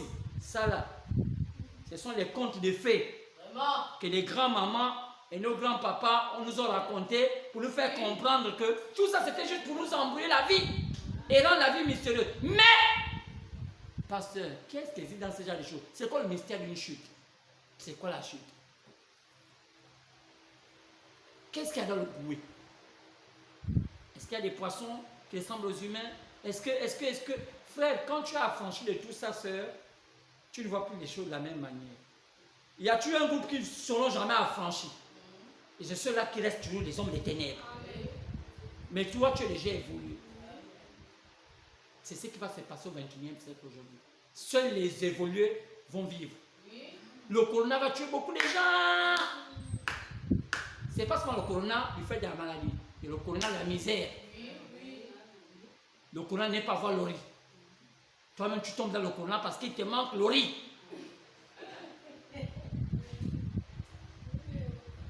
Il y a le corona parce que tes enfants n'ont pas réussi. Quand tu veux te faire soigner, quand on dit cotisons, rien ne vient. Toi-même, seul, tu veux chercher la clame GS. Le corona vient. Le corona, frère, sœur, vous ne pouvez pas savoir comment Satan peut mettre la pression sur la terre. Oui, nous on ne connaissait pas le corona il y a à peine quelques années. En 2018, on ne connaissait pas le corona. Oui. En 2017, on ne connaissait pas le corona. Même c'est 2020, oh, il y a maintenant un corona. Tout le monde en a peur. Qu'est-ce qui ne va pas? Oh non, c'est à commencer en Chine. Comment le corona va agir de la Chine jusqu'au Gabon et nous maintenant on a des problèmes? Le temps de la tristesse en tout atteint. Et les élus, Dieu les avait programmés pour faire passer, pour passer par plusieurs préparations. Et Dieu nous a promis qu'au temps de la fin, Dieu doit nous susciter un prophète pour nous éclairer. Pour que même si on nous ment, on dit ça là c'est le mensonge. Ça là c'est la vérité. Ça c'est le mensonge. Il dit, mes bébés entendent ma voix et me suivent. Vous savez, les plus grands sorciers qui ont fait pour qu'on ne puisse pas connaître ce chemin, ce sont les églises. Ils ont fait ça avec le temps de Jésus. Ce sont les églises qui ont toujours empêché les gens de connaître le Seigneur. Vous savez, est-ce que vous savez qu'au temps de Jésus, il y avait déjà les francs-maçons? On ne les appelait pas francs-maçons, ils avaient un nom. Pourquoi Jésus ne les attaquait pas? Je vais vous surprendre. Les églises sont plus vampireuses que les francs-maçons. Je vais vous surprendre. Les églises voyageurs sont plus vampireuses que les francs-maçons. Les églises sont les gens qui vont vous dire qu'ils connaissent la vérité. Mais alors qu'ils ne la connaissent pas. Ils font vivre le peuple dans l'illusion, le mensonge. Et le peuple pense être en sécurité. Alors eux-mêmes savent qu'ils ne sont pas en sécurité. Les gens des églises. C'est pourquoi Jésus a dit, faites attention avec les églises. Jésus n'a jamais dit, faites attention avec les autres qui sont des trucs occultes.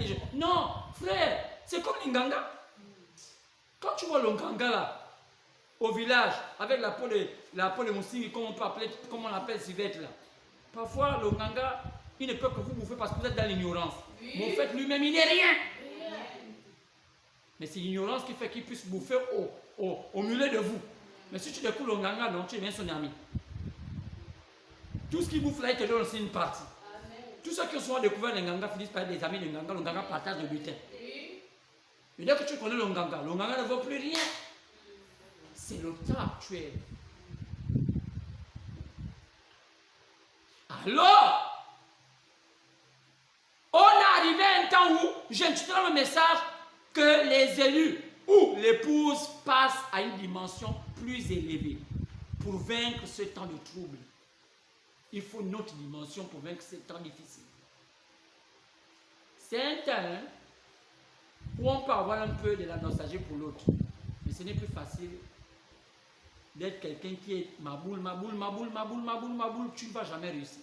Amen. Si tu es quelqu'un qui est tout la nostalgie, tout la pitié, non, vraiment, tu ne vas jamais t'en sortir parce que non, c'est le temps, il n'y a plus la pitié. Amen. Où est les grandes personnalités dans chaque fin du mois, ils touchent parfois 30 millions, 40 millions de salaire. Vous voyez, vous partagez. Vraiment. Ils passent, si vous regardez. Mais toi qui as 100 000, c'est toi qui partages tout le village là. C'est toi qui dis non, j'ai 1000 francs. Oh, viens boire la bière, oh. Viens boire le coca. Oh. Mais alors qu'eux qui ont des milliards ne savent pas faire ça. Ils sont. Qu'est-ce qui ne va pas? Eux, ils sont éclairés, nous ne sommes pas éclairés. Amen. Alors, frère, Jésus préparant les élus devait les amener les étapes après étapes. Il dit, le peuple de la femme vous expliquer ces étapes-là. L'église a d'abord partie l'étape où il fallait maintenant reconnaître Dieu. Ils ont appelé ça l'étape de la justification. Je parle des élus. Quand je parle d'église, je parle des élus. Je ne parle pas des églises, non, je parle des élus. Les élus sont partis de la justification. Les élus sont partis de la sanctification. C'est-à-dire qu'il fallait se purifier, les choses, il ne faut plus laisser. Les élus sont allés jusqu'à ce qu'ils devaient atteindre le temps où l'esprit devait descendre en eux. Est-ce que vous savez que les Gabonais ne savent même pas, j'ai bien dit les Africains, ou bien la plupart des Africains, les Gabonais ne connaissent même pas ce qu'on appelle les élus.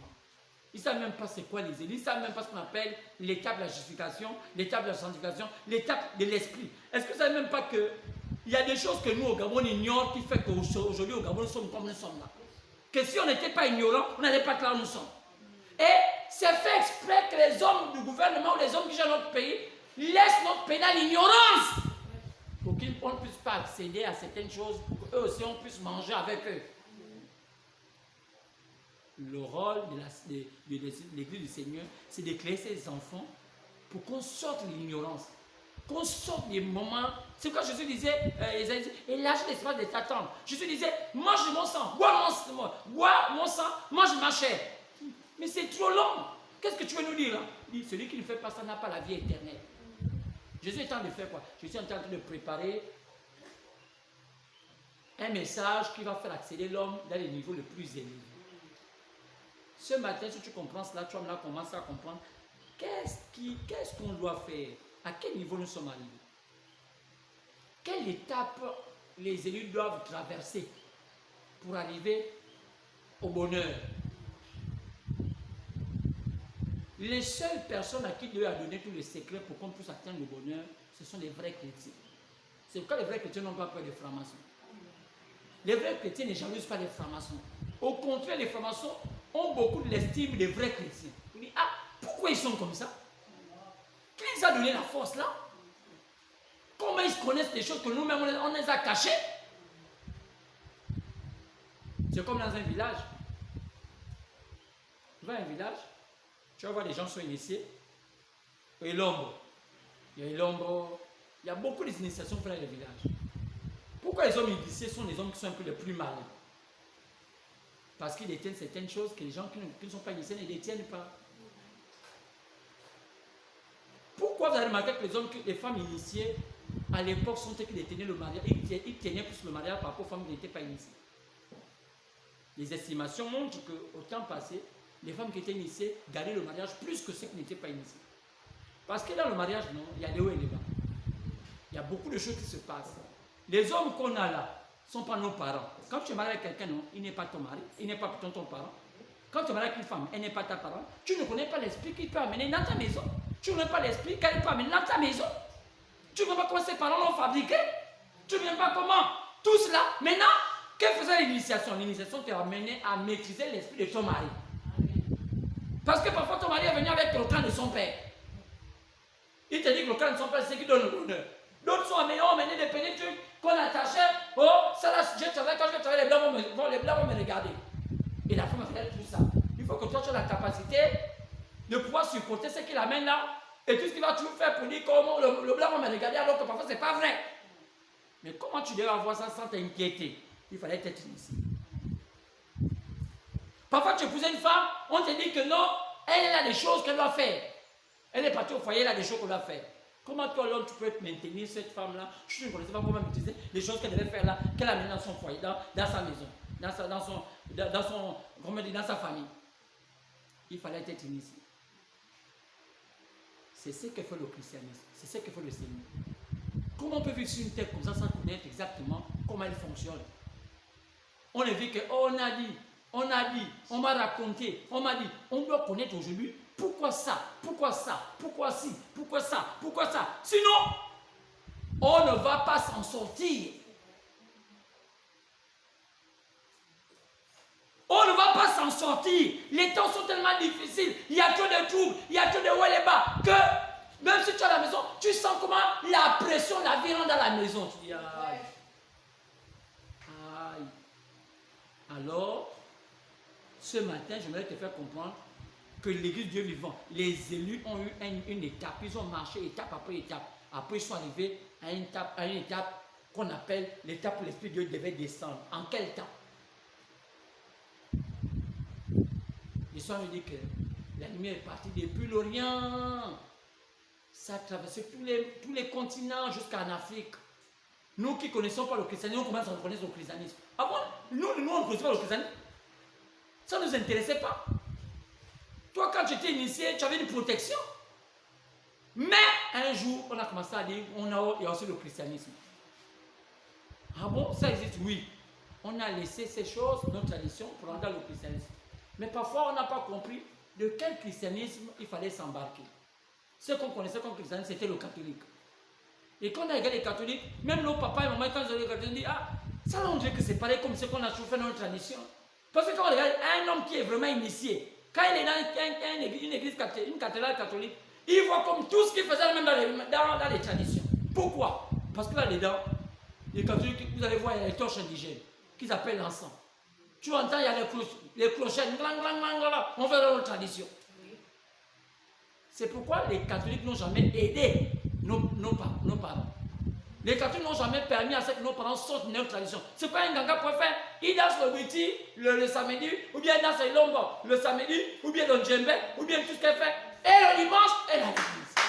Ça ne l'amenait pas à changer de paradigme. Et Dieu a dit non, il faut changer. Je vous envoie sur la terre pour changer. Vous devez sortir. Vous devez sortir des ténèbres. Vous devez sortir. Aller d'une étape à une autre étape. Aller d'une étape à une autre étape. Aller d'une étape à une autre étape. C'était terminé. Et cela s'est fait par quoi? Par la révolution de la pensée. Dieu a envoyé plusieurs personnes pour que nos pensées changent. Mais qu'est-ce qui nous a empêchés de connaître? La vie. Trop de problèmes. En notre temps là, quelle est la pensée que Dieu voulait que l'on puisse savoir pour qu'on puisse supporter les problèmes de corona, tout ça là? Est-ce que ça allait chanter dans une église? Non! La vraie connaissance de Dieu, ce n'est pas chanter dans une église.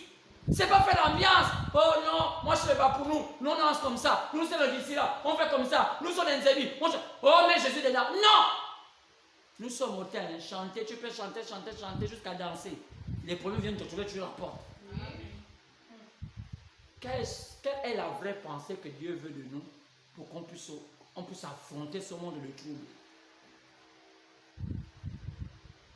Dieu a envie d'initier sa vraie église. Dieu a envie de préparer ses enfants à comprendre la vie.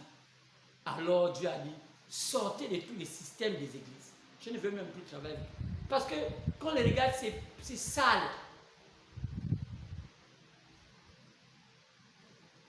La Bible dit que toutes les tables sont pleines de vomissures. Les églises sont réparties là où ils ont vomi quoi? Quand on voit les églises, ce n'est pas loin même de Ngosé. On a commencé à voir dans le temple une femme qui dit, moi je suis initiée au Witi. Le Witi c'était pour les femmes, pour les hommes. Non, une femme dit, oh moi je commande le Witi. Ah, qu'est-ce qui arrive? On commence à voir les femmes, les hommes, oh moi je suis dans les lombos. Oh, c'est pour les femmes, qu'est-ce qu'un homme va aller faire dans les lombos? Ça fait introduire l'homosexualité. Ça fait introduire les choses perverses. On a commencé à voir les femmes, les hommes marchant là comme des femmes. On a commencé à voir les femmes marchant là comme des hommes. Qu'est-ce qui ne va pas? Le monde est en train d'être dans les mutations, mais dans le désordre. Oh non, moi je n'aime pas le mariage parce que moi je suis un homme. Sœur, tu es une femme. Oui, moi, ma famille, nous sommes comme les hommes. C'est un mauvais esprit. Tu es comme ça dans votre famille et toi tu te dis que tu es un homme. Sœur, une femme, homme ne bénéficie jamais des bénédictions de l'Éternel. Tant que tu es un homme et alors que tu es une femme, tu ne vas jamais être béni. Tu es appelé à vivre bizarre et tu mourras bizarre. Tant que tu es un homme, tu vas être comme une femme, tu n'auras jamais de bénédiction de ce que Dieu a donné. Parce que Dieu a dit, l'homme reste l'homme, la femme reste la femme. Chacun a son couloir. Mais le monde qui nous amène la pression fait que, même s'il faut gagner la vie, oui, maintenant aujourd'hui les hommes disent, moi je deviens une femme parce qu'il faut gagner la vie. Quand il faut gagner la vie, tu vas avoir une femme qui te dit, moi je deviens un homme. Mais la chose extraordinaire, Dieu a scindé ces temps où il devait écrire le monde. Une partie, c'est vers nous. Une partie, c'est vers les autres.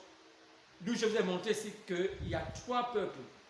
Chaque peuple devait avoir son temps d'éclairage. Isaïe a eu un peu.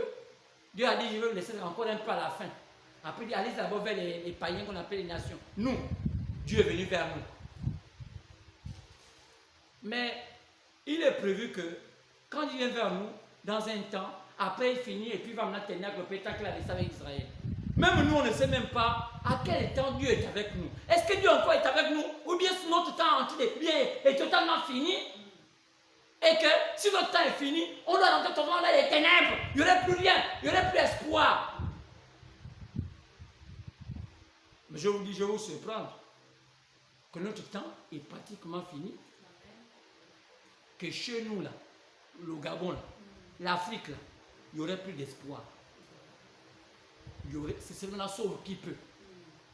Maintenant, si vous ne saisissez pas pour ça, pensez que le Gabon va encore venir comme avant, le Tchad, la Guinée, tous ces pays-là. Non, monsieur, le monde est en train d'avancer. Les gens sont en train de mourir. Même les présidents, vous allez voir mourir, d'autres, plusieurs.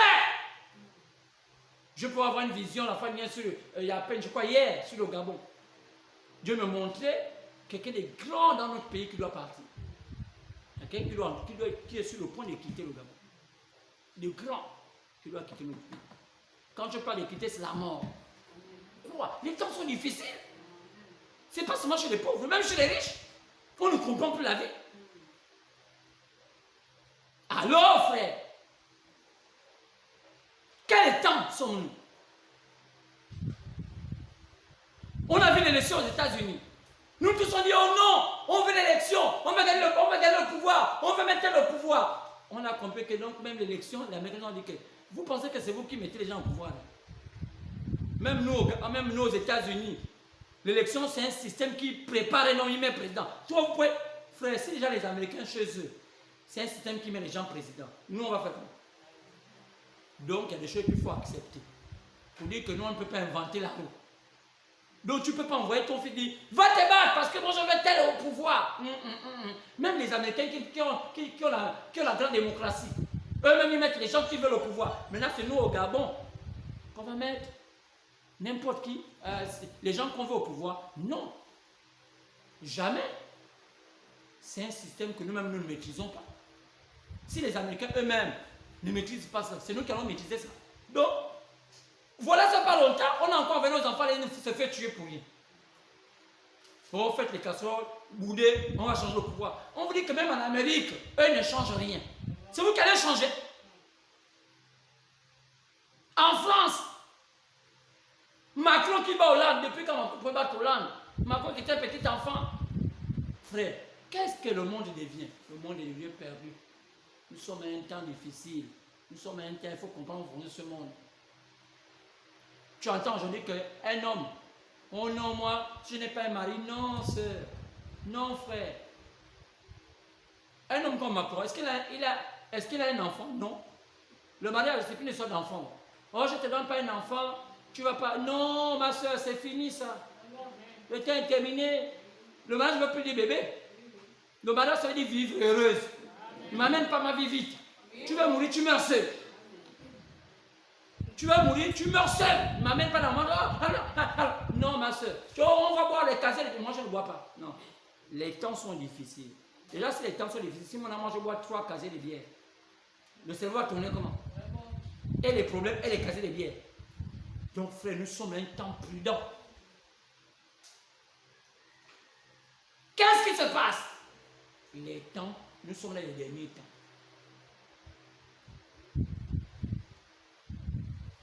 Qu'est-ce qui a beaucoup perturbé les gens? Quelque chose que les gens ne connaissent pas. En réalité, qui est la grande nébuleuse qui perturbe le monde dans cette terre-là que nous soyons maintenant troublés comme ça? Celui qui a tué perturbé le monde bien avant. Qui a tué perturbé le monde depuis que le monde existe? Satan. Il a utilisé qui? Si on vous fait comprendre aujourd'hui que les francs-maçons ne sont pas plus forts sur la terre. Oui, ils ne sont pas les plus forts.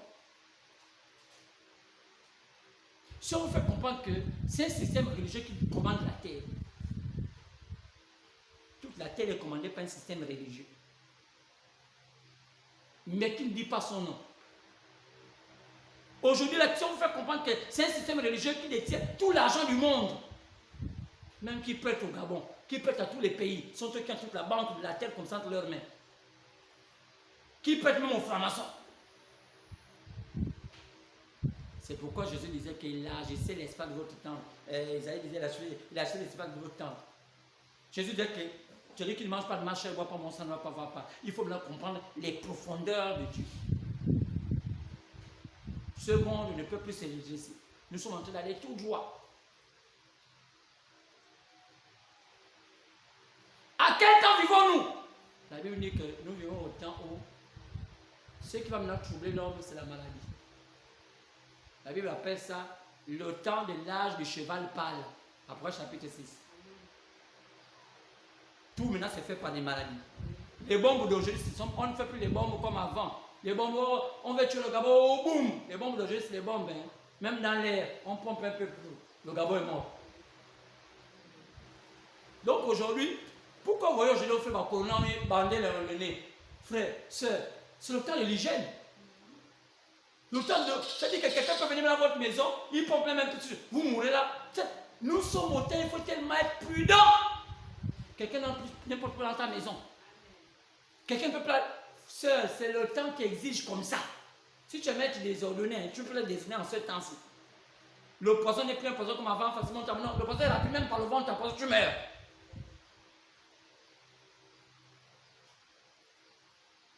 C'est pourquoi le Seigneur prépare les élus à être au-dessus de toutes ces genres de pensées. Oh non, on m'a tapé le diable, je suis mort. Non, c'est plus ton langage. Si tu entends au village que on te tape le diable à toi, il faut dire que les gens du village cherchent à te tuer. Tu déménages, tu ne vas plus habiter au quartier, je vais habiter ailleurs. Quand tu entends on me tape le diable, c'est qu'ils sont en train de s'organiser, surtout ceux qui sont dans les villages là, à t'assassiner. Car le diable ne tue pas les gens. Ceux qui tuent les gens, ce sont les gens qui composent le diable. Les gens qui composent le diable là, c'est qui? C'est une confrérie dans le village qu'il faut savoir les taper le diable. En même temps, ils sont des préparés, c'est que quand tu vas aller en brousse. Oh, le diable a fait disparaître. C'est un monde où l'assassinat est facile. Satan tue les hommes pour tuer les autres. Le diable n'a jamais tué quelqu'un. Je parle du diable, je parle du diable gabonais. Non, le vrai diable, oui. Le diable gabonais, oh, je te tape le diable. Tu vas mourir. Le grand go. Non, il faut dire qu'on m'a empoisonné. Voilà le nouveau langage. La sirène n'a jamais avalé quelqu'un dans l'eau. Oui. Il faut dire, hein.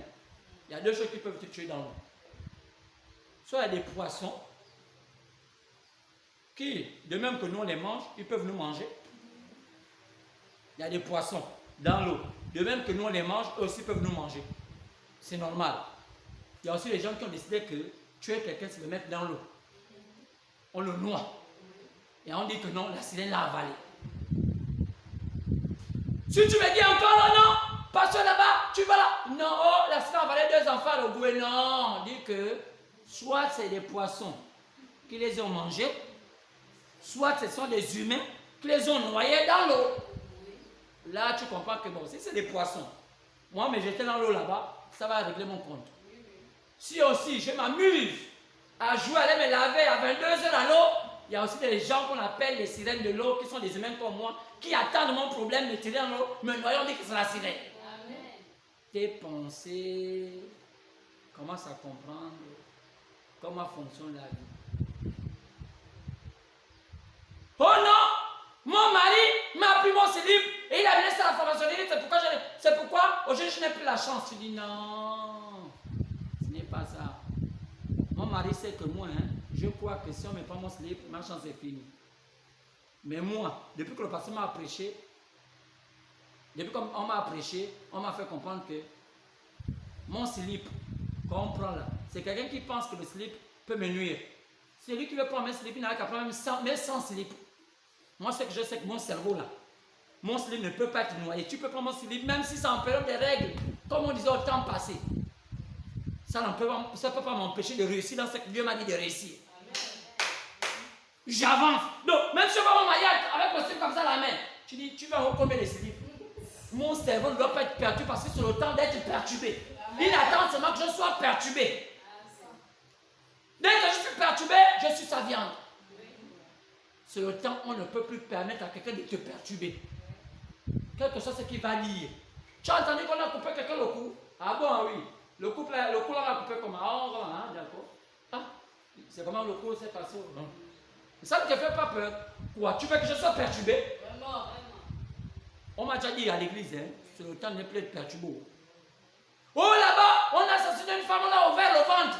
Je vous ai dit qu'il y a que c'est nous-mêmes là, possédés, on va couvrir le ventre. Il y a encore les gens qui pensent que je parle langue d'une femme. Je vais mettre ça la tomate, je bouffe, quand je vais parler, tout le monde va me connaître. Sœur, c'est le temps passé. Maintenant, si toi tu veux, comme tu fais toujours le banditisme, tu marches dans la rue, on va te couper ta langue pendant que ta langue aussi va parler. Donc toi, tu prends tes deux pieds, tu rentres dans ta maison, tu dis que nous sommes autant, il y a des gens qui pensent que nos langues peuvent nous faire parler. Donc, fouillez les gens de couper les langues. Ils sont nombreux. Tu vas passer tout le temps dans l'herbe, tout le temps dans l'herbe. Un jour, on va couper aussi ta langue. Il y a des gens qui pensent encore aux langues des gens. Les choses ont tellement évolué que, frère, la langue de quelqu'un ne veut rien faire. Couper une femme, ça ne va rien faire. Alors, frère, je voulais aller un peu loin. Parce que, comme aujourd'hui on a reçu une maman, je voulais avoir un message un peu léger. Pour que vous puissiez comprendre ce que je peux peut-être dire. Parce que peut-être que tout à l'heure, dans notre réunion, c'est une réunion, j'ai envie quand même d'avoir une idée où on va parler un peu, parce que je vais aller en profondeur dans notre réunion tout à l'heure. Parce qu'il y a des questions qu'on va se poser. Je vais vous montrer à quel niveau de temps nous nous trouvons aujourd'hui. Vous allez comprendre où va le monde maintenant. Qu'est-ce qui se passe aujourd'hui et à quel niveau de temps nous sommes. Frère, si vous savez aujourd'hui à quel niveau nous sommes, vous allez comprendre que, donc nous sommes à ce niveau-là. Donc finalement, nous ne voulons plus faire ça. Oui, monsieur, oui, madame, je ne pense plus. Parce que nous sommes à un niveau, c'est terminé. C'est terminé, c'est fini. C'est fini avec le dormidor, s'amuser que la vie c'est facile. Non, non, non. Nous sommes au temps où le diable devient un vrai requin. C'est pourquoi j'ai essayé de rendre ce message un peu léger, un peu façon, pressé de donner aussi maman la possibilité de comprendre. Mais en réalité, Si elle n'était même pas là, j'ai essayé d'orienter autrement mon message. Mais j'avais des choses à vous dire, surtout concernant les révélations des événements qui se sont déjà produits, qu'on pense encore qu'il va se produire alors qu'ils ne sont pas encore produits. Mais les choses sont déjà produites. Il y a beaucoup de choses. J'ai envie de vous révéler l'Apocalypse sur les sceaux. À quel niveau on peut voir les sceaux dans notre temps. À quel niveau on peut voir les trompettes dans notre temps. À quel niveau on peut voir les coupes dans notre temps. À quel niveau de coupe nous nous trouvons. À quel niveau de trompette nous nous trouvons. À quel niveau de sceaux nous nous trouvons. Et qu'est-ce qu'on doit faire? C'est quoi les trompettes? C'est quoi les sceaux? C'est quoi les coupes? Quand tu connais tout ça, tu es stable. Mais retenez une chose par rapport au message que j'ai donné un peu façon pour que la maman aussi, maman Cécile puisse comprendre un peu qu'il y a des choses dans notre cerveau qu'on doit compenser en dans notre esprit. Mami Wata, c'est un assassin. Un assassin comme toi et moi qui va te mettre dans l'eau, qui te tue, qui te jette dans l'eau, te dit Mami Wata. Il n'y a jamais Mami Wata. Un franc-maçon, c'est pas qu'il va te dire qu'il va te sortir en vampire et te manger, non. Un franc-maçon, c'est quelqu'un qui dit qu'il est franc-maçon, qui te prend. Il te prend, s'il veut un jour, il te découpe. Physiquement. Un franc-maçon ne sort pas en double, il se dédouble pas, non. Il te découpe avec le vrai couteau de la cuisine. C'est pas une histoire de dire qu'il va sortir en non. Il te fait boire, tu sors, comme il se dit que non, tu l'embêtes tout le temps, il te vante. Il te découpe, il t'enterre. Chez les blancs, ils n'ont pas besoin de franc-maçon. Ces gens franc-maçons, depuis même dans le sang, ils te découpent en morceaux, parfois ils te mangent, parce que tu ne vas pas vivre. Ils t'avalent jusqu'à ce qu'ils vont aux toilettes. Les blancs sont venus comme ça. Qu'est-ce que tu as fait avec ta femme? Je l'ai mangé. Tu as fait comment? Je l'ai tué, je l'ai découpé en morceaux et puis je l'ai grillé. Tu as mangé pendant combien de temps? Pendant un mois. Je l'ai mis au congélateur. Oh! Tu es franc-maçon, non? Qu'est-ce qui t'a poussé? Moi, un jour, j'ai voulu quand même m'énerver. Je dis qu'il ne va plus exister, donc il est maintenant dans mon ventre. Frère, ça c'est plus fort. Chez les blancs, c'est maintenant comme ça. C'est maintenant tous les jours, donc c'est quoi? Les maisons sont toujours fermées. Même la barrière. Toi, c'est qui? Ne me mange pas. Donc, chez les blancs, tu as quand même dans sa barrière. Pourquoi? C'est maintenant dans le sang. Donc, c'est pourquoi tout à l'heure, peut-être, dans notre réunion, on a eu l'occasion maintenant de faire ce qu'on j'ai voulu faire, hormis tout ce qu'on va dire, on va positionner notre culte normalement. Parce que là, c'était un culte un peu façon qui était juste pour adapter par rapport aux circonstances d'aujourd'hui, comme on était là. Mais en réalité, tout à l'heure, on va mettre au point certaines choses, vous allez comprendre. J'ai envie de vous préciser des choses que vous devez comprendre. Alors, pour ceux qui nous écoutent à Internet, qui nous excusent parce qu'on a voulu faire ça un peu simple, mais il y a des grandes choses qui doivent être révélées. Alors, cela, bon dimanche déjà.